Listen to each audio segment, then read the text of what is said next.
بسم الله الرحمن الرحيم. أعوذ بالله من الشيطان اللعين الرجيم. بسم الله الرحمن الرحيم. ولله ما في السماوات وما في الأرض وإلى الله ترجع الأمور. كنتم خير أمة أخرجت للناس تأمرون بالمعروف وتنحون عن المنكر وتؤمنون بالله ولو آمن أهل الكتاب لكان خيرا لهم منهم المؤمنون وأكثرهم هم الفاسقون. لن يضركم إلا أذى وإن يقاتلوكم يولوكم الأدبار ثم لا ينصرون. ضربت عليهم الذلة وأينما ثقفوا إلا بحبل من الله وحبل من الناس وباءوا بغضب من الله وضربت عليهم المسكنة ذلك بأنهم كانوا يكفرون بآيات الله ويقتلون الأنبياء بغير حق ذلك بما عصوا وكانوا يعتدون. ليسوا سواء من أهل الكتاب أمة قائمة يتلون آيات الله آناء الليل وهم يسجدون يؤمنون بالله واليوم الآخر ويأمرون بالمعروف وينحون عن المنكر ويسارعون في الخيرات وأولئك من الصالحين. وما يفعلوا من خير فلن يكفروه والله عليم بالمتقين. إن الذين كفروا لن تغني عنهم أموالهم ولا أولادهم من الله شيئا وأولئك أصحاب النار هم فيها خالدون. مثل ما ينفقون في هذه الحياة الدنيا كمثل ريح فيها سر أصابت حرث قوم ظلموا أنفسهم فأهلكته وما ظلمهم الله ولكن أنفسهم يظلمون. صدق اللہ العلی العظیم. صلوات بھیجیں محمد وعلی محمد. السلام علیکم ورحمۃ اللہ وبرکاتہ. ہماری گفتگو سورہ آل عمران کے ذیل میں چل رہی تھی اور تقریباً 108 یا 107 آیات ہم نے آپ کے سامنے تلاوت کی تھی اور اس کی مختصر سی توضیح اور تشریح جو ہو سکی اس کو بیان کیا تھا. بہت اچھا ہے کہ آپ کے سامنے قرآن مجید موجود ہے تاکہ جب میں ترجمہ کروں، اگر ترجمہ بھی ہوتا تو بہت اچھا ہوتا. ترجمہ ہے تو آپ لوگوں کو یعنی میری بات سمجھ آ جاتی ہے کہ کہاں میری اپنی بات ہے اور کہاں میں اس کی تفسیر میں یا اس کی بیان کو اس کی شرح دے رہا ہوں. ہماری گفتگو چل رہی تھی وہاں پر کہ تبدیل قبلہ کے بعد اور جب مکہ کے کفار سے اللہ تعالیٰ کے رسول جان چھڑا کر یا ان کی اذیتوں سے جو ہے وہ وہاں سے نکل کر مدینہ کی طرف تشریف لے کے آئے تو وہاں پر آپ نے ایک اسلامی حکومت کا قیام کیا اور قیام کے بعد پھر آپ نے دیکھا کہ مشکل جو مکہ میں تھی اس طرح کی مشکلات تو مدینہ کے اندر نہیں ہیں، لیکن مدینہ میں ایک دوسرے قسم کی مشکلات تھیں. اس میں سے کچھ مشکلات جو قابل تحمل تھیں لیکن کچھ مشکلات ایسی تھیں کہ جن کو تحمل نہیں کیا جا سکتا تھا. انہی میں سے ایک مشکل اندرونی سازشیں تھیں. آپ نے دیکھا کہ مسلمانوں کی پہلی جنگ ہوئی، جنگ بدر، اس میں مسلمانوں نے بڑی ہمت سے جنگ کی، لیکن جنگ احد میں کیا ہوا کہ وہ مسلمان جو دل سے مسلمان نہیں ہوئے تھے اور یوں کہہ لیں کہ دوسرے الفاظ میں منافق تھے، ان منافقوں کی وجہ سے جنگ احد میں مسلمانوں کے حوصلے پست ہونا شروع ہوئے. کیوں ہوا یہ کہ عبداللہ بن ابی جو تھا، جو منافقوں کا سردار تھا، اس کے بارے میں آپ کو تفصیل سے بتا چکا ہوں کہ کون تھا وہ. تو وہ اپنے 300 سپاہیوں کو لے کے آخر میں علیحدہ ہو گیا اور وہ جنگ احد کے ابھی خراج تو شاید ہم وہاں نہ پہنچ سکیں، وہ حالات بھی اس میں بیان کیے جائیں گے. تو ہوا کیا کہ پیچھے سے سازشیں یہ ہوئیں کہ یہودی جو وہاں موجود تھے، اسی طرح جنگ خندق کے اندر جو یہودی وہاں موجود تھے، انہوں نے کافروں کے ساتھ ساز باز کیا. یہ یہودی اس بات کو ہضم نہیں کر پا رہے تھے کہ بھائی ابھی تک تو ساری نبوت، ساری جسے کہتے ہیں کہ تبلیغ و تدریس کے کام ہمارے ذمہ تھے، یہ امیوں میں کیسے ایک شخص اٹھ کے آ گیا کہ جس کا کوئی بیک گراؤنڈ نہیں ہے، بیک گراؤنڈ سے مراد ان کے خاندان میں کوئی نبی نہیں گزرا، یہ اب ہمارے دین کے جسے کہتے ہیں اوپر چھاتا جا رہا ہے، کیونکہ اب مسلمان تیزی سے لوگ ہونا شروع ہو گئے تھے، تو انہوں نے سازشیں کرنی شروع کی۔ جب خود پنپ نہیں سکے تو انہوں نے کفار اور دوسرے لوگوں کو دعوت دیتے تھے، خط لکھتے تھے کہ آؤ، اگر تم نے ان کو اگر کنٹرول نہیں کیا تو یہ تمہارے پر حاوی ہو جائیں گے۔ اسی نتیجے میں جنگ خندق پیش آئی۔ تو وہ ساری چیزیں چل رہی تھیں، اور پھر اس کے بعد ہماری جو بات پہنچی تھی وہ یہاں تک پہنچی تھی کہ تم لوگ اے مسلمانوں آپس میں تفرقہ پیدا نہ کرو۔ تفرقے کے بارے میں ڈیٹیل سے آپ کو بتایا تھا، اور اگر تم تفرقہ پیدا کرو گے تو تم بالکل جسے کہتے ہیں کہ اس طرح سے تصور کرو کہ جیسے تم اسلام سے پہلے تھے، آگ کے گڑھے کے کنارے تھے۔ اس کے بعد اللہ تعالیٰ نے فرمایا تھا کہ تم جو ہے بہترین امت ہو، اور کیونکہ تم خیر کی طرف بلاتے ہو، نیکی کی طرف بلاتے ہو، اور لوگوں کو نیکیوں کا حکم دیتے ہو اور برائیوں سے روکتے ہو۔ اور بات پھر یہاں تک پہنچی تھی کہ جو لوگ حق کو جاننے کے بعد اختلاف میں مبتلا ہو گئے اور انہوں نے حق کو جاننے کے بعد نہیں مانا، یہ بیک گراؤنڈ آپ کو کس لیے بتا رہا ہوں کیونکہ کچھ آیات بعد میں آنے والی ہیں کہ جس میں بہت واضح طور پہ مسلمانوں اور جسے کہتے ہیں کہ عیسائیوں اور یہودیوں کے درمیان جو رابطہ ہے اس کو، جسے کہتے ہیں باریک سی لائن، اس کو ڈیفائن کر دیا جائے گا۔ تو یہ باتیں اس لیے بتا رہا ہوں کہ ان میں کیا کیا پرابلمز موجود تھیں، اس لیے میں ریپیٹ کر کے اس بات کو کنیکٹ کرنا چاہ رہا ہوں۔ کہتے ہیں کہ ایک دن ایسا آئے گا جب یہ جاننے کے باوجود ایمان لے کے نہیں آئیں گے، تو ایک دن ایسا آئے گا کہ ان کے چہرے سیاہ ہو جائیں گے اور وہاں پر ان کا کوئی سننے والا نہیں ہوگا اور ان کو عذاب عظیم دیا جائے گا۔ یہاں تک ہماری بات ہو گئی تھی، اور آج بات جہاں سے شروع ہوتی ہے وہ یہاں سے ہونی تھی کہ تلک آیات اللہ نتلوها علیک بالحق وما اللہ یرید ظلما للعالمین، کہ یہ آیات ہیں اللہ کی جو پڑھ کر سنا رہے ہیں ہم تمہیں ٹھیک ٹھیک، اور نہیں چاہتا کہ ظلم ہو اہل جہان پر۔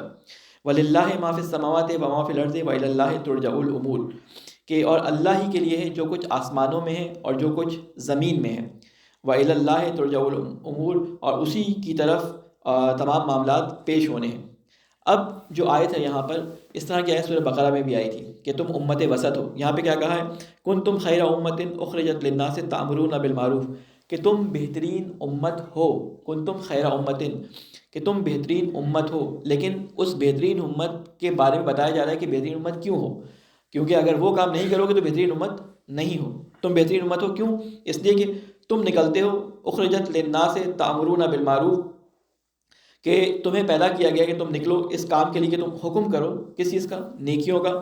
وَتَنْهَوْنَ عَنِ الْمُنْكَرِ، اور تم منع کرتے ہو برائیوں سے۔ وَتُؤْمِنُونَ بِاللَّهِ، اور ایمان لاتے ہو اللہ پر۔ وَلَوْ آمَنَ أَهْلُ الْكِتَابِ لَكَانَ خَيْرًا لَهُم مِّنْهُمْ الْمُؤْمِنُونَ وَأَكْثَرُهُمُ الْفَاسِقُونَ، کہتے ہیں کہ اگر یہ اہل کتاب بھی ایمان لے آتے قرآن پہ اور رسول پر تو ان کے لیے بہت بہتر ہوتا۔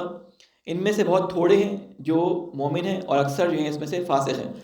اس آیت کو ذرا ذہن میں رکھیں، اور جو میں آپ کو توضیحات کوشش کر رہا تھا کہ بیان کروں مختصر وقت میں کوشش کرتا ہوں کہ اس کو سمجھا پاؤں کہ دیکھیں اللہ تعالیٰ نے پہلے یہ عہدہ نیک کاموں بھلائیوں کا پہنچانے کا، نیکیوں کا حکم دینے کا، برائیوں سے روکنے کا، یہ امت حضرت موسیٰ علیہ السلام کے ذمہ رکھا، اور انہوں نے اس میں کوتاہی کی اور اپنی پسند کی چیزوں کو نیک بنا دیا، اپنی پسند کو چیزوں جو بری چیزیں تھیں ان کو نیک بنا دیا، جو ان کی پسند کے مطابق نہیں تھی نیک چیزیں ان کو برائی میں تبدیل کر دیا۔ یعنی ان میں یحرفون کلمات اللہ، انہوں نے تحریف کر دی اللہ تعالیٰ کے کلمات کے اندر، اور انہوں نے انبیاء علیہ السلام کو ایسے قتل کیا کہ صبح بنی اسرائیل کے لوگ نکلتے تھے اور صرف اس بات پہ اس نبی کو جو ان کے درمیان آیا کرتا تھا، جو نیکیوں کا حکم دیتا تھا، ان کو برائیوں سے روکتا تھا اور یہ بتاتا تھا کہ تمہارے اندر یہ برائی ہے، صرف مینشن کرتا تھا ان کو، یہ صبح جاتے تھے اس کو قتل کرتے تھے۔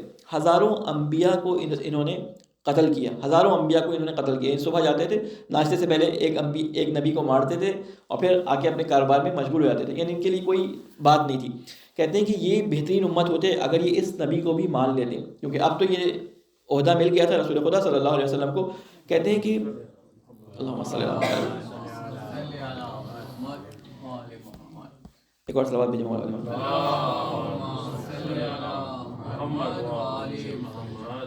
یہاں پہ ایک لفظ بیان کیا گیا ہے کہ منہم المومنون واکثرہم الفاسقون، ان میں سے کچھ مومن بھی ہیں، یعنی ان تمام باتوں کے باوجود کہ ضربت علیہم المسکنہ، کہ اللہ تعالیٰ نے ان کے اوپر مسکنت کو مار دیا ہے، ان کو ذلیل کر دیا ہے، ان کو زمین کے اندر بس کر دیا ہے، یہ ساری باتیں جو اہل یہود کے بارے میں اللہ تعالیٰ نے فرمائی تھی، اس کے باوجود اللہ تعالیٰ فرما رہا ہے اللہ تعالیٰ کسی کا حق ضائع نہیں ہونے دیتا۔ اللہ تعالیٰ یہ نہیں کہتا کہ اگر کوئی قوم کا جو نتیجہ، اس کا رزلٹ جو آ رہا ہے، وہ اس نتیجے کی وجہ سے پوری قوم کو برا نہیں کہتا. اکثر ایسا ہوتا ہے کہ قوم کے اندر برائی ان کے لیڈرز کی وجہ سے آتی ہے، قوم کے اندر برائی ان کے اماموں کی وجہ سے آتی ہے، قوم کے اندر برائی ان کے رہبران کی وجہ سے آتی ہے، کیونکہ وہ رہبران لوگوں کو اپنے پیچھے لے کے چل رہے ہوتے ہیں. اس لیے کہا جاتا ہے کہ رہبران کے انتخاب میں، قوم کے لیڈرز کے انتخاب میں جو ہے وہ بہترین سوجھ بوجھ کے ساتھ ان کا انتخاب کرنا چاہیے اگر وہ خود سے انتخاب کر لیں. تو اب ہوتا کیا تھا کہ انہوں نے اپنے لیڈر انتخاب نہیں کیے، وہ ان کو دین کے نام پر جو چیز بتا رہے تھے وہ اس پہ عمل کر رہے تھے دین سمجھ کر. آج سیم یہی سچویشن ہمارے ساتھ پاکستان کے اندر، ہندوستان کے اندر، اور جہاں جہاں مسلمان بستے ہیں ان میں یہی پرابلم موجود ہے کہ جو چیز ان کو دین کے نام پہ بتائی جاتی ہے وہ اس کو دین سمجھ کے عمل کرنا شروع کر دیتے ہیں، اور ہر فرقے نے اپنا ایک الگ دین بنایا ہوا ہے، اور ہر کوئی یہ سمجھ رہا ہے کہ سارا کا سارا دین اس کے پاس ہے اور وہی صحیح ہے. یہ مثالیں ساری دی اس لیے جا رہی ہیں قرآن مجید میں کہ مسلمان اس سے سبق سیکھ لیں، مسلمان اس سے سبق سیکھ لیں، کیونکہ یہودیوں نے یہی کام کیا تھا کہ آپس میں یہ بہت فرقے تھے، لیکن بعد میں یہ عیسائیوں کے خلاف ہو گئے، اور پھر عیسائیوں کے خلاف ہونے کے بعد یہ مسلمانوں کے دونوں مل کے خلاف ہو گئے، اور پھر انہوں نے مشرکوں کے ساتھ ساز باز کرنا شروع کر دیا. تو مسلمانوں کو بتایا جا رہا ہے کہ دیکھو ان اختلافات میں نہ پڑنا. اس میں ایک لفظ استعمال کیا گیا ہے کہ ان میں سے کچھ مومن ہیں اور اکثر ان میں سے فاسق ہیں. فاسق کیسے کہتے ہیں؟ آپ نے لفظ سنا ہوگا فاسق اور مفسد، دو لفظ استعمال ہوتے ہیں. میں اس کو مثال کے ذریعے سمجھاتا ہوں. فاسق کسی ایسی چیز کو کہتے ہیں کہ جو اندر سے خراب ہو گئی ہو لیکن ان کی خرابی ظاہر نہ ہوئی ہو. مثال کے طور پہ آپ سیب خرید کے لے گئے کسی دکان سے، 4 دن تک آپ کی ٹوکری میں سجے ہوئے ہوں اور آپ سمجھ رہے ہو کہ یہ اچھے ہیں ہم کل کو کھا لیں گے، 1 مہینہ اسی طرح گزر جائے، اوپر سے ان کی شکل اچھی ہو لیکن جب آپ کاٹیں تو سیب اندر سے کالا ہو، تو یہ اندر سے فاسد ہو چکا ہے. اس کا فساد ظاہر نہیں ہوا تھا لیکن یہ اندر سے فاسد ہو چکا تھا. فاسق وہ ہوتا ہے، مثلا یہی سیب اگر اندر سے اتنا گل جائے کہ اس میں سوراخ ہو جائے اور اس کے اندر سے پانی نکلنا شروع ہو جائے اور اس کے اندر کی گندگی باہر نکلنا شروع ہو جائے، اسے کہتے ہیں کیا؟ فسق. اس کا ظاہر ہو گیا. بالکل اسی طرح ہے کہ فاسد وہ لوگ ہیں، فساد پھیلانے والے، کہ جو اندر سے گل سڑ گئے، اندر سے بگڑ چکے ہیں لیکن ان کا فساد ظاہر نہیں ہوتا، ان کے اندر کی کثافت باہر ظاہر نہیں ہوتی علنی طور پہ، لوگوں کے سامنے ان کو پتہ نہیں ہوتا. اسی لیے جو ہے وہ بہت سارے ہمیں ایسے نظر آتے ہیں دین بتانے والے کہ اندر سے فاسد ہوتے ہیں لیکن ان کے بارے میں لوگ سمجھتے ہیں کہ بہت نیک ہیں. اب یہاں پہ بتایا کہ یہ فاسق ہو چکے ہیں، ان میں سے بہت سارے لوگ فاسق ہو چکے ہیں، یعنی انہوں نے اپنا علنی ظاہر کر دیا، انہوں نے رسول کے خلاف دشمنی میں اپنے آپ کو بالکل ظاہر کر دیا. لن یضرکم الا اذن، لیکن یہ تمہیں ہرگز تمہارا کچھ نہیں بگاڑ سکتے سوائے اذیت. اذن کہتے ہیں ہلکی سی تکلیف کو. ایک ہوتی ہے تکلیف شدید، ٹھیک ہے، ایک ہوتی ہے کم تکلیف جس کو برداشت کیا جا سکتا ہے. آپ نے سورہ بقرہ میں پڑھا تھا جہاں پہ کچھ سوالات کیے گئے تھے، یسألونک فلاں یسألونک فلاں، وہاں پہ کہا گیا تھا کہ یہ کچھ چیزوں کے بارے میں کہا تھا یہ اذیت ہے، یعنی بعض چیزیں ایسی ہوتی ہیں جو انسان کے لیے اذیت کا باعث ہوتی ہیں، یعنی کم تکلیف کا باعث ہوتی ہے، جس کو تحمل کرنا مشکل تو ہوتا ہے لیکن وہ تحمل آرام سے ہو جاتی ہیں. کہا کہ یہ تمہیں کچھ تکلیف نہیں پہنچا سکتے سوائے اس کے کہ تھوڑی بہت اذیت پہنچا دیں. وَإِن يُقَاتِلُوكُمْ يُوَلُّوكُمُ الْأَدْبَارَ ثُمَّ لَا يُنصَرُونَ، اگر جنگ کریں گے تم سے تو پھیر جائیں گے پیٹ پھیر کے، یعنی یہ اگر تم سے جنگ پہ آئے بھی نا تو یہ پیٹ پھیر کے بھاگ جائیں گے. آپ نے دیکھا یہودیوں سے جہاں بھی رسول خدا کی جنگ ہوئی تو پہلے یہ اپنے آپ کو قلعے میں سیف کرتے ہیں اور جب بالکل مجبور ہو جاتے ہیں تو پھر ہتھیار ڈال دیتے ہیں. ٹھیک ہے نا، بہت کم یہ دو بدو جنگ یہودیوں کے ساتھ بہت کم ہوئی ہے. آپ خیبر دیکھ لیں، آپ بنو قینقاع کے ان کو دیکھ لیں، کبھی بنو نذیر کا دیکھ لیں، جو اب یہ قلعوں میں قید ہو کے صرف اندر سے لڑتے ہیں، اور جب ان کی کھانا پانی دانا ختم ہو جاتا ہے تو پھر یہ ہتھیار ڈال کے یا کوئی سازش یا کوئی ساز باز کرنے کے چکر میں ہوتے ہیں اور پھر یہ باہر آ کے ہتھیار ڈال دیتے ہیں. بہت کم انہوں نے لڑائی کی ہے. پھر اس کے بعد اللہ تعالیٰ یہاں فرماتا ہے ضربت علیہم الذلہ، اللہ تعالیٰ نے ثم لا ينصرون، اور جب یہ پیٹ پھیر کے بھاگ جائیں گے تو ان کی کوئی مدد نہیں کی جائے گی. اچھا، جب یہ کہا جاتا ہے نہیں مدد کی جائے گی تو اس سے ہمیں کیا سروکار ہے؟ نہیں مدد کی جائے گی تو اچھی بات ہے، مدد نہیں کی جائے گی. یہ بتایا جا رہا ہے مسلمانوں کو اگر تم نے یہ کام کیا تو تمہاری مدد نہیں کی جائے گی، چاہے تم رسول کی نسبت اپنے سے جوڑے رکھے ہو، اپنے آپ کو مسلمان کہتے ہو، رسول کی امت کا اپنے آپ کو کہتے ہو، رسول کی قوم اپنے آپ کو کہتے ہو، اگر تم نے یہ کام کیا تو تمہاری بھی مدد نہیں کی جائے گی. ضربت علیہم الذلہ اینما ثقفوا الا بحبل من اللہ وحبل من الناس وباؤوا بغضب من اللہ وضربت علیہم المسکنہ. کہتے ہیں کہ مار دی گئی ہے ذلت جہاں پر بھی یہ ہیں، اینما ثقفوا، جہاں پر یہ پائے جائیں گے ان کے اوپر ذلت ہی ذلت نظر آئے گی. آپ نے دیکھا کہ یہودیوں کے اوپر اللہ تعالیٰ نے کیسے ذلت جو ہے وہ ماری ہے. آپ حضرت موسیٰ علیہ السلام کے بعد دیکھیں کہ کچھ عرصے یہ موسیٰ علیہ السلام کے ساتھ رہے اور انہوں نے ساری وہ دعائیں اپنی پوری ہوتی ہوئی دیکھی جو موسیٰ کے آنے سے پہلے انہوں نے اللہ تعالیٰ سے مانگی تھی کہ ہمیں فرعون سے نجات دلا دے، ہمیں اس ظلم سے نجات دلا دے، ہمیں ظالم جابر حکمران سے ہمیں جو ہے وہ نجات دلا دے، ہمارے بچوں کو، ہماری عورتوں کو اس سے آزادی دلا دے۔ جب وہ آزادی مل گئی، ان کو آزادی مل گئی، اور جیسے ہی آزادی ملی یہ فرار ہوئے، وہ دریا ان کے لیے پھٹ گیا۔ دریا پھٹنے کے بعد وہ دشمن جس نے ان کے اوپر ساری سختی کی ہوئی تھی وہ ان کے آنکھوں کے سامنے ڈوب گیا اس کے اندر۔ ذرا سا یہ سکون میں آئے تو ایک شہر انہوں نے دیکھا، اور شہر دیکھنے کے بعد وہاں پہ دیکھا کہ بڑے خوبصورت سے جو ہے وہ میلے لگے ہوئے ہیں، وہاں پہ بڑے رنگ برنگے سے بت بنے ہوئے اور لوگ ان کی پرستش کر رہے ہیں، بڑے جھوم جھوم کے ان کی عبادت کر رہے ہیں۔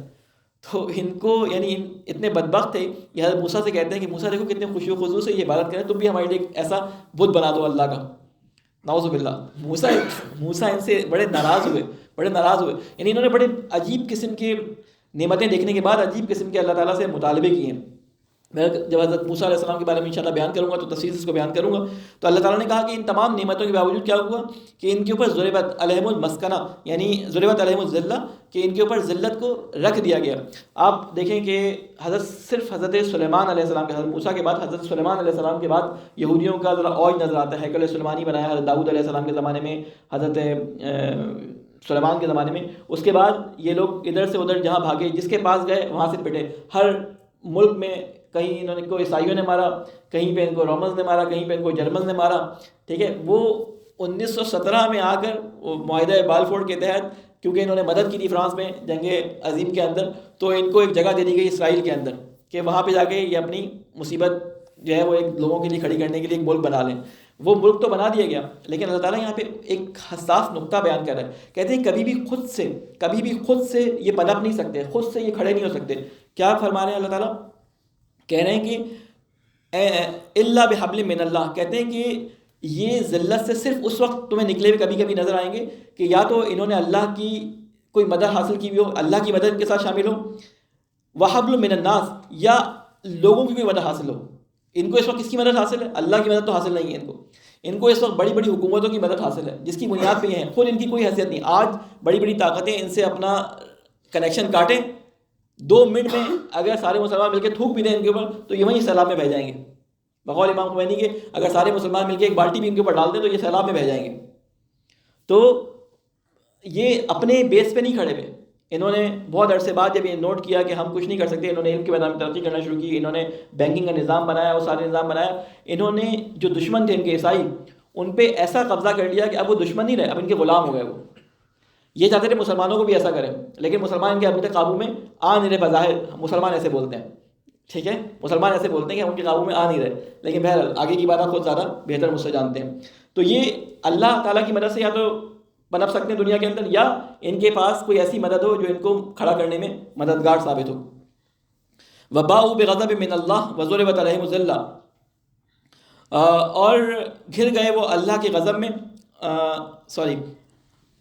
اور گھر گئے وہ غضب میں اللہ کے، اور پڑ گئی مار ان پر محتاجی کی مار۔ مسکنہ میں نے آپ کو بتایا ہے پہلے، مسکنہ کا لفظ، مسکنہ کے معنی کیا ہوتے ہیں؟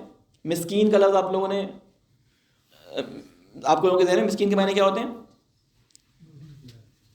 نہیں، ہاں اردو میں غریب کہہ لیتے ہیں، اور غریب ہوتا ہے، فقیر بھی غریب ہوتا ہے، ٹھیک ہے، محتاج بھی غریب ہوتا ہے، لیکن مسکین کہتے ہیں اس شخص کو کہ جو ساکن ہو چکا ہو زمین میں، ایسا ہو چکا ہو کہ اس کے پاس کوئی ایسا کام کرنے کو نہ ہو جس سے وہ اپنے لیے اپنی زندگی گزارنے کے سامان کو پیدا کر سکے۔ وہ سکین کہتے ہیں چھری کو عربی زبان میں، سکین، کیونکہ جب وہ چلتی ہے کسی گھر میں اس کو سکون میں لے آتی ہے، اسے سکین کہتے ہیں چھری کو، ٹھیک ہے۔ اسی سے نکلا مسکن، جہاں پہ آپ سکون سے رہتے ہیں، گھر کو کہتے ہیں مسکن۔ اسی سے نکلا سکون، جسے کہتے ہیں آرام۔ آپ کہتے ہیں نا کہ حضرت آدم کے لیے اور حضرت حوا کے لیے کیا فرمایا؟ ایک دوسرے کو سکون کا باعث بنایا، میاں بیوی کو کیا ایک دوسرے کے لیے سکون کا باعث بنایا۔ ہمارے یہاں سکون کس طرح سے ہوتا ہے؟ ایک دوسرے کے گلے پہ چھری رکھ کر کہ سکون سے لیٹے رہو ورنہ یہ لیٹی رہو ورنہ، ٹھیک ہے۔ تو لیکن سکون کا باعث، اگر یہ سکون نہ ہو تو شادی کا پرپس فیل ہو جاتا ہے۔ تو اسی لفظ سے یہ لفظ نکلا ہے مسکنہ۔ کہتے ہیں کہ وضربت علیہم المسکنہ، اور ان کے اوپر مسکنت مار دی گئی ہے، یعنی ان کو ایسا کر دیا گیا کہ یہ زمین میں مختلف جگہوں پہ جو ہے وہ ایسے قید ہو گئے کہ ان کو نکلنے کی جگہ نہیں ملی. آپ دیکھیں بہت سارے کیمپس میں اگر آپ تاریخ پڑھیں یہودیوں کی تو ان کو ایسے رکھا گیا, ہٹلر ان کے ساتھ کیا کیا, برنرز کے اندر ان کو جلا دیا. باقی جگہوں پہ جن کیمپس میں ان کو رکھا گیا وہاں پہ بھی ان کو قتل و غارت گری کی گئی, بہت بری طریقے سے ان کو مارا گیا. کیوں؟ یہ سارا اللہ کا عذاب تھا, مختلف صورتوں میں ان کے اوپر آ رہا تھا. پھر فرمایا ذالک بانہم کانوا یکفرون, یہ کس وجہ سے تھا, یہ مسکنت, یہ ذلت, یہ سب کیوں ماری گئی ان کے اوپر؟ یہ اس وجہ سے تھی کیونکہ وہ انکار کرتے تھے بآیات اللہ, اللہ کی آیات کا, اللہ کی نشانیوں کا. تو اب اس کو ذرا ریورس انجینئر کریں, بلکہ آیت کو ختم کرو پھر اس کو ریورس انجینئر کرتے ہیں. وَيَقْتُلُونَ الْأَنْبِيَاءَ, اور یہ قتل کرتے تھے نبیوں کو, بغیر حق, بغیر کسی یعنی سچائی کے, یعنی صرف اس بنیاد پہ قتل کر دیتے تھے کہ یہ نصیحت ہمیں کیوں کرتے ہیں. ذالک بما عصوا کانوا یعتدون, وہ بہت نافرمان تھے اور حد سے بڑھے چلے جاتے تھے. اس کو اپنے اوپر رکھے رہے گی, مسلمانوں کے اوپر. یہ آیت یہودیوں کے بارے میں بتا کے ہمیں کیا کر رہی ہے کہ ہم ان کو گالیاں بکتے رہیں, ہم ان کو کہتے رہیں وہ فلاں, وہ ایسے, ان پہ ذلت اور مسکنت مار دی گئی ہے. اب مسلمانوں تمہارے سامنے یہ سینیریو رکھ دیا گیا ہے, اگر تم اللہ کی آیات کا انکار کرو گے, اگر تم نبی کی پیروی نہیں کرو گے, اگر تم اللہ تعالیٰ کی آیات کو تفکر و تدبر کے ساتھ اپنے دین کے طور پہ نہیں اپناؤ گے, تو تمہارے ساتھ بھی کیا ہوگا, اللہ تعالیٰ تمہیں ضربت علیکم المسکنت, تمہارے اوپر مسکنت کو اور ذلت کو مار دے گا. یعنی تمہاری شکل ایسی ہوگی کہ تمہاری شکل سے پہچانے آؤ گے تم مسکین اور مظلوم اور وہ ہو. اور آج ہمیں مسلمان ممالک کے ساتھ ہوتا ہوا نظر آ رہا ہے کہ سارے دنیا کے اندر مسلمان ممالک میں سے اکثر ممالک جو ہیں وہ مسکین بنے ہوئے ہیں, کیونکہ امریکہ کا ڈنڈا ان کے اوپر ہے, مختلف آئی ایم ایف کا ڈنڈا, نیٹو کا ڈنڈا, فلاں, سارے کے سارے ان کو ذلت اور مسکنت کی زندگی گزارنے پہ مجبور کر دیتے ہیں بعض جگہوں پر.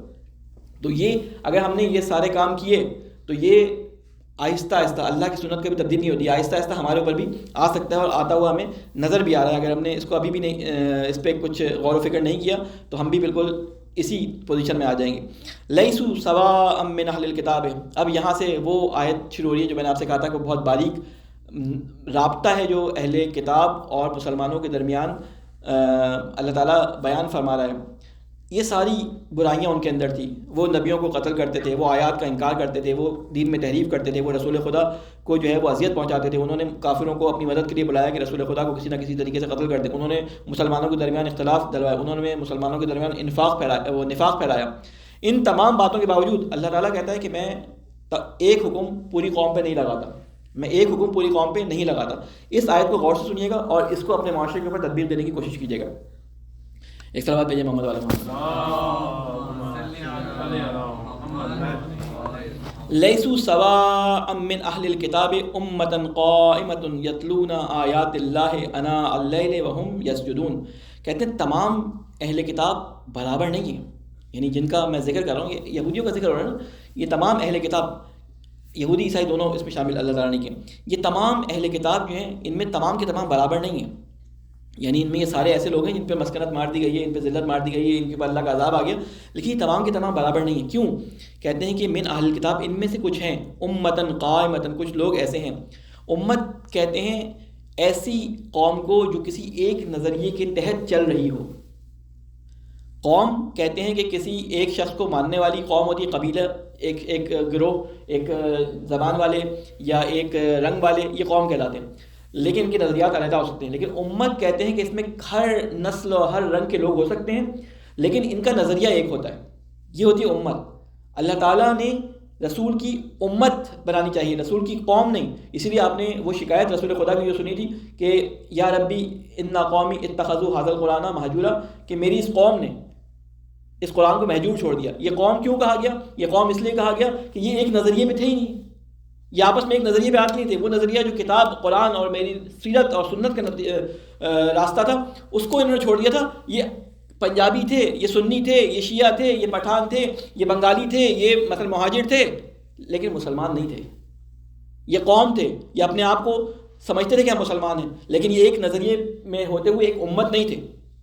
یہاں پہ اللہ تعالیٰ کیا فرما رہا ہے کہ اس اہل کتاب میں سے ایک امت بھی ہے, یعنی جو ایک نظریے پہ, کس نظریے پہ؟ وہی نظریہ جو موسیٰ نے عیسیٰ نے دیا تھا, وہ نظریے پہ باقی ابھی بھی ان میں سے کچھ لوگ موجود ہیں, یعنی سب برابر نہیں ہیں ان میں سے. ان کی اللہ تعالیٰ صفات بیان کر رہا ہے اب یہاں پہ.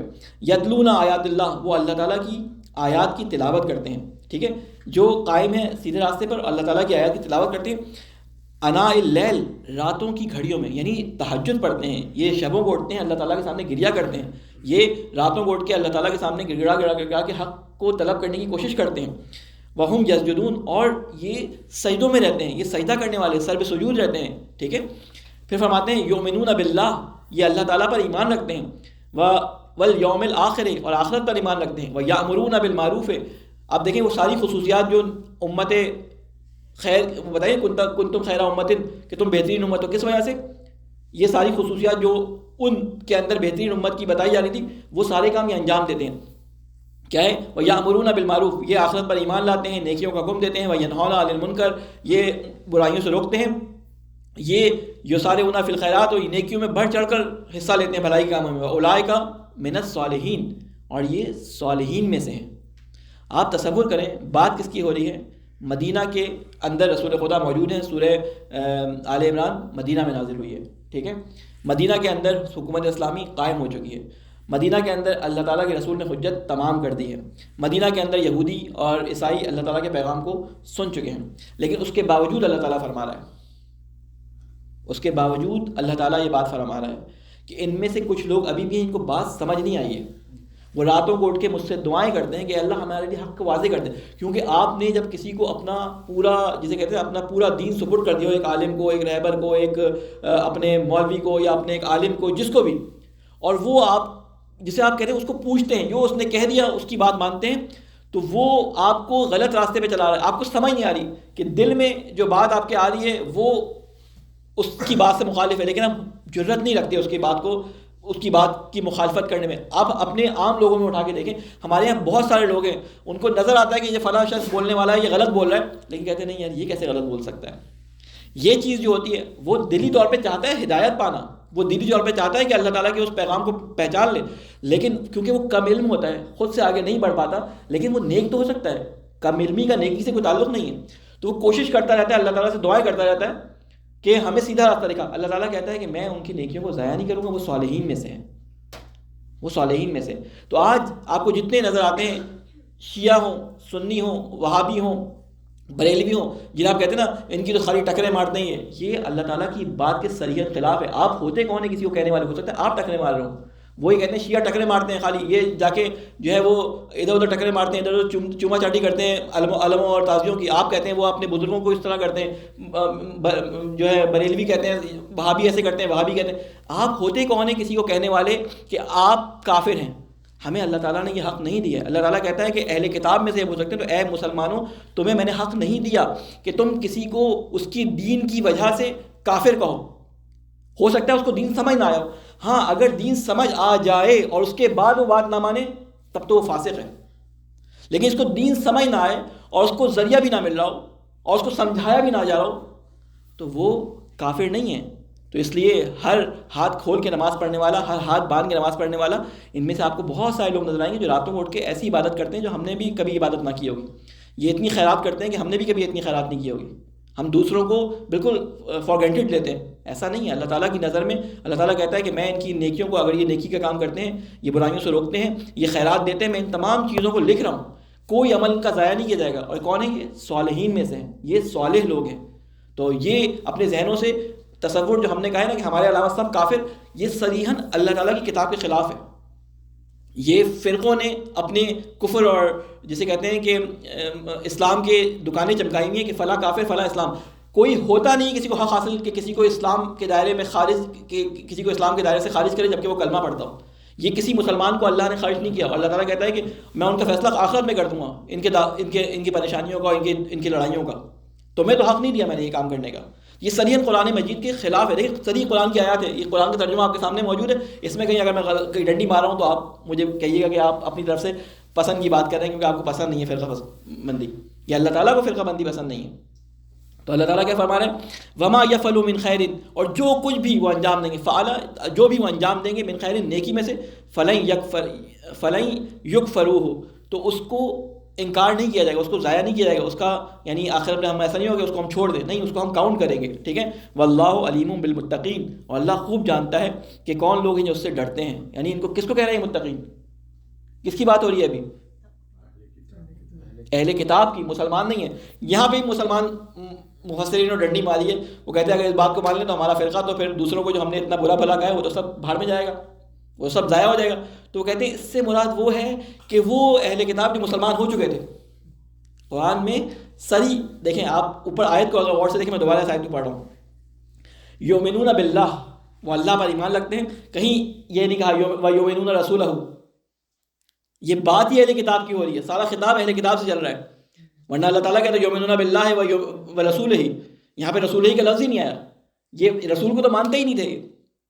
تو اناد ہمیشہ کفر کا باعث ہے، فسق کا باعث ہوتا ہے، جو اناد جانتے بوجھتے اناد رکھنا وہ جہنم کا حقدار ہے۔ لیکن جو جانتا نہیں ہے، دیکھیں میں نے پہلے بھی مثال دی ہے، جب کلاس میں ٹیچر پڑھانے کے لیے جاتا ہے تو اس میں کچھ بچے ہیں وہ جلدی سمجھ جاتے ہیں، کچھ بچے آخر تک نہیں سمجھ پاتے، کبھی بھی ٹیچر ان کو کلاس میں یہ نہیں کہتا تم فیل ہو، آخر تک ٹیچر کی کوشش ہوتی ہے ان کو سمجھاتا رہے، اور بعض دفعہ ٹیچر کے سمجھانے کے باوجود جو ہے وہ اس وقت نہیں سمجھ پاتے، ٹیچر جب چلا جاتا ہے وہ کلاس میں ایک دفعہ فیل ہو جاتے ہیں، پھر ان کو یاد آتا ہے ٹیچر نے ہمیں کہا تھا وہی بات صحیح تھی، جب وہ تجربے میں آتے ہیں تو پھر ان کو سمجھ آتی ہے، تو بعض دفعہ بات دیر میں سمجھ آتی ہے، ہو سکتا ہے آج مسلمان نہیں کل مسلمان ہو جائے، بہت سارے ایسے لوگ عیسائیوں میں یہودیوں میں تھے اس وقت موجود جو بعد میں مسلمان ہو گئے۔ تو یہاں پہ 3 تفاصیل مفسرین کے اندر ملتی ہیں، بعض نے کہا یہ وہ لوگوں کے ذکر ہو رہا ہے کہ جو مسلمان ہو چکے تھے، بعض نے کہا کہ ان لوگوں کا ذکر ہے جو بعد میں مسلمان ہو جائیں گے، جبکہ بظاہر آیت کے الفاظ سے یہ لگ رہا ہے، ہو سکتا ہے تفسیر میں نہیں کہہ رہا غلط ہے صحیح ہے، تفسیر کی بات نہیں، ابھی ترجمے کی بات ہو رہی ہے، جو قرآن میں اللہ نے کہا ہے، مفسرین نے کیا کہا ہے اس پہ میں نہیں کہہ رہا، میں قرآن کے ترجمے سے آپ کو ایک بات بیان کر رہا ہوں کہ یہاں پہ نہیں کہا کہ ایمان لائے اللہ پر اور اس کے رسول پر، کہا ایمان لائے اللہ پر یوم آخر پہ، یعنی بات اہل کتاب کی ہو رہی ہے، اس وقت تک وہ مسلمان نہیں ہوئے، ان کے بارے میں اللہ تعالیٰ فرمایا ہے کہ ان کا کوئی عمل ضائع نہیں کیا جائے گا، جو نیکی کا انہوں نے کیا ہوگا انکار نہیں کیا جائے گا قیامت میں، اور اللہ تعالیٰ جانتا ہے متقین کو، یعنی ان میں سے بھی متقین موجود ہیں، ٹھیک ہے۔ اسی لیے اللہ تعالیٰ نے جو اللہ تعالیٰ کے نبی نے جو مولا امیر المومنین علیہ السلام کو جو خطاب دیا، اللہم صلی اللہ علیہ محمد وعلی محمد، وہ امام المتقین کہا، امام المومنین نہیں کہا، امیر تھے مومنین کے لیکن امام تھے متقین کے، یعنی ضروری نہیں کہ صرف مسلمانوں میں ہی مولا علی علیہ السلام کے چاہنے والے موجود ہوں، ہو سکتا ہے بہت سارے ادیان کے اندر آپ کو نظر آتا ہے چاہنے والے موجود ہوتے ہیں، کوشش بھی کرتے ہیں، بہرحال وہ ایک الگ گفتگو ہے، لیکن سوال یہاں پہ یہ ہے کہ اللہ تعالیٰ نے ان کو کیا کہا ہے متقی، اور اللہ تعالیٰ مسلمانوں کا حکم دیتا ہے اتقوا اللہ، اللہ کا تقوی اختیار کرو، ٹھیک ہے، تو وہ کوالٹیز ان کے اندر موجود تھی۔ اب جو آپ نے قرآن مجید میں ایک آیت سنی ہوگی، میں پہلے اس کو ذکر کر دوں، کہ جس میں اللہ تعالیٰ فرماتا ہے کہ قبول نہیں کیا جائے گا کوئی دین اسلام کے علاوہ، آپ نے یہ آیت قرآن مجید کی سنی ہے نا کہ لن یقبل کہ کوئی دین قیامت کے دن قبول نہیں کیا جائے گا سوائے اسلام کے۔ سوال میرا یہ ہے کہ یہودی یا عیسائی یہ کس کا رکھا ہوا نام تھا؟ ان لوگوں کا اپنا نام رکھا ہوا تھا، اللہ تعالیٰ نے اس دین کو کیا کہا تھا؟ اسلام کہا تھا، ٹھیک ہے۔ تو قیامت کے دن ان میں سے اسلام، وہی لوگ جو اسلام پہ ہیں اصل میں وہ لوگ ہیں جو اپنے نبی کی سیرت پہ، اپنے نبی کے دین پر عمل کر رہے ہوتے ہیں، چاہے وہ یہودیوں میں ہو، چاہے وہ عیسائیوں میں ہو، چاہے وہ کسی بھی اہل کتاب میں سے کوئی بھی ہو، ٹھیک ہے، جو اپنے نبی کی سیرت پہ عمل کر رہا ہو، اپنے نبی کی تعلیمات پہ، صحیح تعلیمات پہ عمل کر رہا ہو، اور اس تک دین پہنچا نہ ہو، ہم نے دین کی تبلیغ کے کام کا حق ادا نہیں کیا، ہم ممبروں پہ بیٹھ کر، ہم درسوں کے اندر بیٹھ کر دوسروں کو کرٹیسائز کرتے ہیں، ہم ممبروں پہ بیٹھ کے دوسروں کی ایسی کی تیسی کرتے ہیں، اگر سنی ہماری اصول کافی یا کافی کو اٹھاتا ہے تو وہ روایتیں دیکھتا ہے کہ جس میں اس کو کوئی ایسی بات نظر آئے کہ جس میں وہ دوسروں پر نقطہ چپکا سکے۔ ہم اگر بخاری کو اٹھاتے ہیں تو ہمارے علماء، ان علماء تو نہیں کہوں گا، ہمارے وہ لوگ جو اس سے سوء استفادہ کرنا چاہتے ہیں ان احادیث کو نکالتے ہیں جس سے وہ ان کے اوپر نقطہ لگا سکتے ہیں، ان کے اوپر کوئی کنایہ کس سکیں، یعنی ایسی کی تیسی مارتے ہیں۔ ایک روایت کوئی اٹھا لی کہ شیعہ کہتے ہیں تحریف قرآن، اور اس پہ وہ شیعوں کو ایک جسے کہتے ہیں بے بہا سناتے ہیں، شیعہ بخاری سے کوئی ایسی روایت اٹھاتے ہیں اور ان کو بے بہا سناتے ہیں۔ دیکھیں سب کو معلوم ہے کہ احادیث کے ذخیرے کے اندر بہت زیادہ گڑبڑ ہوئی ہے، اس لیے ہر حدیث جو قرآن سے ٹکراتی ہو شیعہ مذہب کے اندر اس حدیث کو ہم نہیں مانتے۔ یہ اصول ہمارا بنایا ہوا نہیں ہے، یہ اللہ اس کے رسول کا بنایا ہوا قانون ہے۔ خود رسول خدا صلی اللہ علیہ وسلم کے زمانے میں رسول خدا پر بہت زیادہ جھوٹ باندھا جانا شروع ہو چکا تھا، تو رسول خدا نے کہا تھا کہ میری اگر بات تم تک کوئی پہنچے، امام صادق کی بھی حدیث ہے اس طرح کی کہ ہماری اگر کوئی بات تم تک پہنچے تو اس کو قرآن پہ پرکھو، اگر قرآن کے مطابق ہو اس کو لے لو، اگر قرآن کے مطابق نہیں ہو تو اس کو چھوڑ دو، ٹھیک ہے۔ چھوڑ دو کا مطلب یہ نہیں ہے کہ اس کو بالکل ہی زمین میں چھوڑ دو، کوشش کرو سمجھنے کی آخر حد تک، اگر کسی عالم کی بات ہو اگر نہیں سمجھ آتی تو چھوڑ دو، کیونکہ قرآن کے خلاف جا رہی ہے۔ دیکھیں قرآن کا ظاہر جو ہے سب کے لیے واضح ہے، قرآن کا عمق جو ہے، قرآن کے اندر جو پوشیدہ علوم ہے وہ شاید سب کے لیے واضح نہ ہو۔ سمندر کے کنارے پہ جو کھڑا ہوتا ہے، ٹھیک ہے، تو سب کی نگاہ میں سمندر ایک ہی رنگ کا، ایک ہی سطح پہ، ایک ہی اس کو جو ہے وہ ڈیپتھ نظر آتی ہے کہاں سے سمندر جا رہا ہے، لیکن سمندر کی گہرائی میں وہ دیکھ پاتا ہے کہ جس کو غوطہ خوری آتی ہو، جس نے غوطہ خوری پہلے کی ہو۔ تو اسلام کے بارے میں بھی، قرآن کے بارے میں بھی علم ایسا ہے، اللہ تعالیٰ نے قرآن کے ظاہر کو سب کے لیے واضح کیا ہے، یعنی قرآن کا ظاہر جس کو سمجھ آ رہا ہو وہ کبھی گمراہ نہیں ہو سکتا، لیکن ظاہر سمجھ آنے کے لیے سمندر کی گہرائی کو، سمندر کی جسے کہتے ہیں کہاں تک اس کی وسعت نگاہ میں سمندر نظر آتا ہے، اس کو دیکھنے کے لیے کم از کم سمندر کے کنارے تو جانا ضروری ہے یا نہیں ہے؟ تو قرآن کو دیکھنے کے لیے قرآن میں کیا کہا ہے، کم از کم قرآن کو کئی دفعہ پڑھنا ترجمے کے ساتھ ضروری ہے یا نہیں ہے، کہ اس کو قرآن کے اندر کہا کیا ہے تاکہ ہم کچھ موازنہ تو کر سکیں۔ تو اللہ تعالیٰ یہاں پہ فرما رہا ہے کہ ان الذین کفروا لن تغنی عنہم اموالہم، وہ لوگ جنہوں نے انکار کر دیا، ان کا مال یعنی ان کا مال ان کو بچا نہیں سکتا، یعنی وہ غنی نہیں ہو سکتے اللہ تعالیٰ کے عذاب سے۔ کیا کہہ رہے ہیں کہ ان الذین کفروا لن تغنی عنہم اموالہم ولا اولادہم من اللہ شیئا واولئک اصحاب النار وہم فیہا خالدون، کہ بے شک جن لوگوں نے کفر اختیار کیا ہرگز نہ بچا سکے گا ان کا مال، یعنی جتنا بھی مال انہوں نے اس دنیا کے اندر اپنے لیے کمایا یا خرچ کیا، بظاہر اللہ کی راہ میں خرچ کیا۔ یہ جو یہودی تھے مسلمانوں کو لڑانے کے لیے جو مسلمانوں کو ہدیے اور تحفے دیا کرتے تھے اور مسلمانوں کو آپس میں لڑواتے تھے، بظاہر تو وہ اپنے لوگوں کو اسی لیے ان سے چندہ مانگتے تھے نا کہ ہم جو ہے وہ اپنے دین کو بچانے کے لیے ان پہ خرچہ کر رہے ہیں۔ تو اللہ تعالیٰ نے قرآن مجید میں دوسری جگہ فرمایا کہ ان کا یہ مال جو انہوں نے اللہ کی راہ میں لوگوں کو بتایا تھا کہ اللہ کی راہ اس پہ خرچ کرو، وہ سب پانی ہو جائے گا، یعنی کسی کام میں ہے۔ حبام منبثہ کا لفظ استعمال کیا ہے، یعنی ذرات کی صورت میں بکھر جائے گا، وہ اس کا کوئی حساب کتاب ہی نہیں ہوگا۔ تو اللہ تعالیٰ فرما رہا ہے کہ ان کا نہ مال کام آئے گا، ان کی نہ کثرت اولاد کام آئے گی، کیونکہ وہاں پہ یہ اصحاب النار یعنی صاحب نار یعنی دوزخی ہوں گے، وہم فیہا خالدون، وہ اس میں ہمیشہ رہیں گے۔ اور ابھی ٹائم ہمارے پاس ہے، میں اصل میں ایک اور چیز وہ تجوید والا جو ہمارا چل رہا تھا وہ بھی چاہ رہا تھا، تو اس کو ایک آیت میں اور کر لیتا ہوں، ایک صلوات بھیجیں محمد والے محمد، یہ اس سے مربوط ہے، تو میں اس آیت کو میں نے تلاوت بھی کی تھی، اس کو پڑھ لیتا ہوں۔ کہتے ہیں کہ مثل ما ينفقون فی هذه الحیات الدنیا، انفاق کہتے ہیں خرچ کرنے کو اللہ تعالیٰ کی راہ میں، یعنی یہ اس انفاق کہتے ہیں صحیح جگہ پر اور صحیح وقت پر پیسے کو لگانا، اب وہ اللہ کے راستے میں ہو یا کسی بھی راستے میں، ٹھیک ہے، انفاق فی اللہ ہو یا انفاق فی شیطان ہو، صحیح جگہ پہ صحیح راستے پر لگانا۔ اگر شیطان اپنے مریدوں کو بتا رہا ہے کہ تمہیں فلاں جگہ پر اتنا پیسہ لگانا ہے اور اس وقت لگانا ہے، تو تم مثلا فلسطینیوں پہ قبضہ کر سکتے ہو، تو وہ ان کی طرف سے انفاق ہے، لیکن انفاق فی سبیل شیطان ہے، ٹھیک ہے، صحیح وقت پہ صحیح پیسہ لگانا یہ انفاق کہلاتا ہے۔ انفاق فی سبیل اللہ بھی ہوتا ہے، انفاق فی سبیل شیطان بھی ہوتا ہے۔ تو ابھی یہاں پہ انفاق کی بات ہو رہی ہے، ٹھیک ہے، میں نے اس لیے دونوں الفاظ بیان کر دیے کہ آپ کو پتا ہو کہ انفاق کا مطلب صرف یہ نہیں کہ اللہ کی راہ میں خرچ ہو، انفاق ہر وہ مال ہوتا ہے جو خرچ کیا جاتا ہے صحیح جگہ پہ صحیح وقت پر۔ کہتے ہیں کہ مثل ما ينفقون، مثال اس کی جو خرچ کرتے ہیں یہ خرچ کرتے تھے نا، یہ آپس میں لڑانے کے لیے جو پیسہ خرچہ کرتے تھے اس کے بارے میں بات ہو رہی ہے۔ مثل ما ينفقون في هذه الحیات الدنیا، کہتے ہیں اس دنیا کی زندگی میں جو یہ خرچ کرتے تھے، کمثل ریح، کہ اس ہوا کی مانند ہے، فیہا سر، کہ جس میں سخت سردی ہو۔ لفظ اردو میں استعمال کرتے ہیں پالا، پتہ نہیں وہاں پہ کیا ترجمہ کیا گیا ہے، پالا کہتے ہیں ٹھنڈی ہوا کو، یہ لفظ آپ لوگوں کے لیے نیا ہوگا، ٹھیک ہے، ہم نے پالا پوسا والا لفظ تو سنا ہے کہ پالنا پوسنا، لیکن پالا کہتے ہیں ایسی ٹھنڈی ہوا کو جس کو برداشت کرنا بہت مشکل ہو، پنجابی میں پالا ہی کہتے ہیں، پالا ہی کہتے ہیں۔ اچھا، کیا ویسے صحیح کیا لفظ ہوتا ہے؟ پالا نہیں، اس کو پنجابی میں کس معنی میں لیتے ہیں؟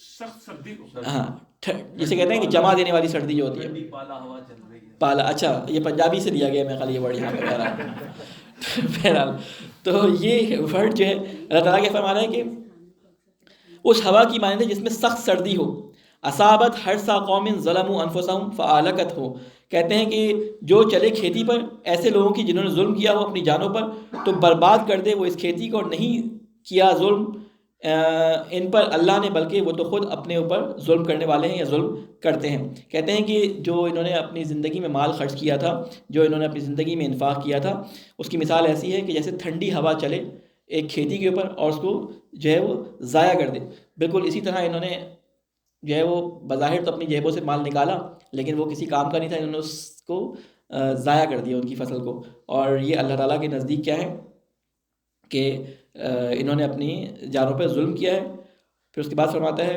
کہ ایک میں دیکھ لوں، بس یہ آیت ہم بعد میں کریں گے 118، کیونکہ پھر موضوع اگر میں یہ آیت کرتا تو اس کے بعد والی آیت بھی کرنی پڑے گی۔ اسلام آباد محمد والے محمد۔